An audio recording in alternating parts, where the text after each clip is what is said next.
Welcome back to KIP TV, your go-to source for deep dives into the whys behind today's headlines. Today, we're examining a recent event that sent shockwaves through the Port of Baltimore and beyond. The collision at the Francis Scott Key Bridge. Let's unravel the implications of this incident and its broader impact on our economy and safety. Before we begin, please take a moment to subscribe to our channel. Thank you. In an age where electronics seemingly control everything, cybersecurity has never been more critical to the marine sector. We depend on electronics for everything from navigation to maintenance, and their proper function is essential to protect crew and vessel safety. In the early morning hours of March 26th, a significant event took place that shook the Port of Baltimore. The collision of the Dolly, a Singapore-based cargo ship, collided with one of the mile-high support pillars at the Francis Scott Key Bridge at approximately 1:30 a.m. The Port of Baltimore, a vital hub in Maryland's economy and a critical player in the global supply chain, faced an unprecedented event recently. The Dolly's collision with the Francis Scott Key Bridge not only disrupted port operations but also cast a spotlight on the essential issues of cybersecurity and infrastructure resilience in the maritime sector. The economic implications: the Port of Baltimore generates nearly $3.3 billion in personal income, supports over 154,000 jobs, and generates more than $395 million in tax revenue every year. With its bustling activity, including over 50 ocean carriers making nearly 1,800 annual visits, last fiscal year saw the port handling record volumes of cargo. But beyond the immediate economic disruption, the Dolly's collision brings to light the unseen cyber threats that reside in our digitally interconnected maritime world. Operational technology systems, integral to the efficiency and safety of our maritime operations, when integrated with information technology, introduce potential vulnerabilities to cyber threats. As maritime technology advances, electronic OT, operational technology systems that physically control the ship, are being integrated with IT, information technology systems. As vessels update their systems to more advanced, electronically controlled components, they'll need to increase their vigilance because IT systems can be hacked and controlled by outside parties. Next, let's disclose the types of cyber attacks. To understand how criminals steal your information, it helps to know the steps they take to carry out a cyber attack. When you better understand their techniques and phases of attack, it's easier to identify threats and unusual activity. The following are the steps hackers use to try to get through your defenses. 1. Survey and reconnaissance. When targeting your company or ship directly, hackers may first use public and unprotected sources to gain information. Then, sources like social media, technical forums, data from websites, and other publications can be used to identify your system's vulnerabilities. They may be able to intercept and monitor the data flowing to and from a ship or company. 2. Delivery. At this stage, cybercriminals attempt to access the company or ship systems and data, insert malware, or steal information. There are several ways in which this can happen. Through company online services or websites like cargo or container tracking programs, by sending an email with attached malware or links that lead to sites with infectious malware to employees and crew members, by offering a fake media update or new software to a system user, by creating counterfeit websites with harmful data or that try to request information from the user. 3. Breach. This phase refers to when the hacker enters the system and can tamper with data or steal information. It may not always be visible, as some techniques do not hinder the function of programs, but they may be transmitting sensitive data anyway. Depending on the level and type of breach, a hacker may be able to make changes to your system and change the way it operates, which could include changing the way navigational equipment processes data, or changing work-related information like loading lists. Steal company data that is confidential and could be used to harm the company, such as cargo manifestos and personal crew information. Control your system entirely by taking over with software of their own. 4. Pivot. Once inside your network, cybercriminals will use that access to obtain data to get into other systems. They may first choose to attack an area of the company or ship security that is lower and less critical, but then can use that information to hack into more sensitive areas. In this phase, the hacker may try to upload programs and applications that will help them with their next target in your system. Scan your network for other systems and areas of sensitive data that they may be able to hack using network mapping tools. 5. Install programs that allow them continual access to your systems. Cyber attackers have different reasons for trying to access your company or ship data and systems, ranging from identity theft to defamation of your company. How to identify cyber vulnerabilities on a ship? By identifying areas in your ship's systems or marine company that would be valuable to scammers or competitors, it can help you preemptively guard against attack. Identifying your cyber risks couldn't be more critical. According to the World Shipping Council and other maritime organizations, the average time it takes to identify a cyber attack in your system is 140 days.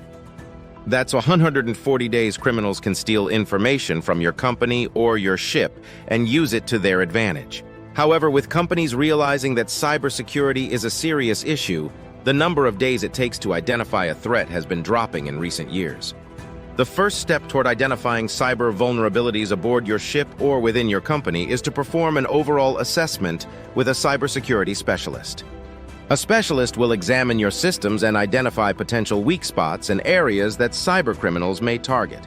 It's important to hire someone with a deep understanding of maritime IT and IO systems, as they're different than other corporate systems.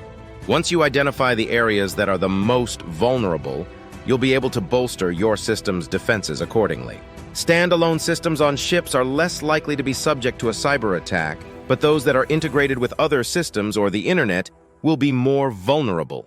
Keep in mind, a lot of these system vulnerabilities are the result of human error, and proper crew training is always a good defense against attacks. To identify cyber attack targets on your ship, a specialist will need to examine the following onboard systems. Cargo management systems, systems used for the loading and unloading or cargo, and its management and control can be vulnerable to cyber attack because they are integrated into the ship's electronic data systems. Bridge systems, with the ever-increasing use of electronic navigational equipment, these systems are more susceptible to cyber risk, as many of them interface and communicate with onshore servers. Propulsion machinery and power control systems, since electronic programs control the physical actions of the ship, they can fall victim to a cyber attack and threaten ship control, especially when they're connected to remote condition-based monitoring and are integrated with navigational systems. Passenger service and management systems. Systems used for property management, boarding, and access contain passenger data. Devices like handheld tablets, scanners, and others pass along the data they collect to a larger server that could be attacked. Public networks. Connections to the internet aboard your ship may be there for the personal purposes of passengers and crew, but they should be separate from any non-personal systems aboard the ship. These networks can still be exploited by cyber attacks, just like the internet on shore. Passengers and crew should be careful about the websites they visit on unsecured networks. Communication systems, either internet or satellite communication systems, can increase the vulnerability of a ship's systems. While service providers do have their defenses against cyber threats, it's a good idea to not rely on these safeguards alone. Cyber vulnerabilities exist on every ship, both old and new, and the following are some of the common flaws in marine systems. Obsolete operating systems that can no longer be updated. Missing or outdated anti-malware software that doesn't protect from modern threats. Lacking security protocols and safeguards, including employee mismanagement of the network and the use of default administrative accounts and simple passwords. Integrated computer systems that lack safeguards and network segmentation. Systems that must be connected to a server on land to function correctly, or are always connected to a system on shore that isn't secure should utilize virtual private networks or VPNs. A cybersecurity shipping plan. According to the World Shipping Council and other maritime organizations, a ship with integrated navigation had their systems fail while at sea in bad visibility and high traffic. They had to resort to using paper charts and one radar for days before they could safely enter the port to have their systems repaired. After diagnosis and repair, it was determined that when a crew member performed a software update on the ship's obsolete system, the computer couldn't handle it and crashed. The ship had to remain in port until their systems could be replaced, which took a lot of time and money. Mistakes like this don't happen with proper updates to ship technology and proper crew cybersecurity training. Not all cybersecurity threats come from a malicious source, and negligence and lack of cyber knowledge can be more harmful than an attack. There is no substitute for developing a bulletproof ship cybersecurity policy for your marine IT and OT systems and maintaining a bug-free system. All marine ships and companies should have a cybersecurity plan similar to do the following. Identify threats. Assess the external and internal security threats in systems. Identify the valuable and sensitive data that a cybercriminal may want and how they may try to get that information. Identify vulnerabilities. Find the areas of weak security within your systems, including a lack of proper employee protocol as well as software and system bugs. Assess risk exposure. Determine the likelihood of being the victim of a cyber attack and explore the impact that a cyber attack could have on your ship and your marine company. Develop protection and detection tools. Employ new security measures like updated software and server protection, as well as employ features that alert you if a cyber attack has taken place. Establish a contingency plan. Develop a response plan for cybersecurity attacks.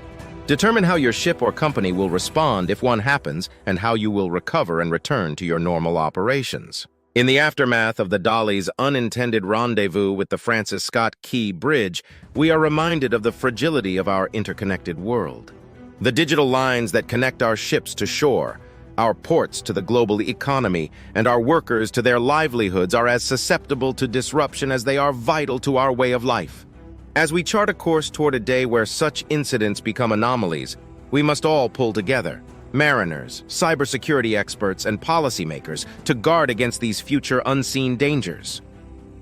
If you found this video enlightening, please like, share, and subscribe to KIP TV. And as always, thanks for watching.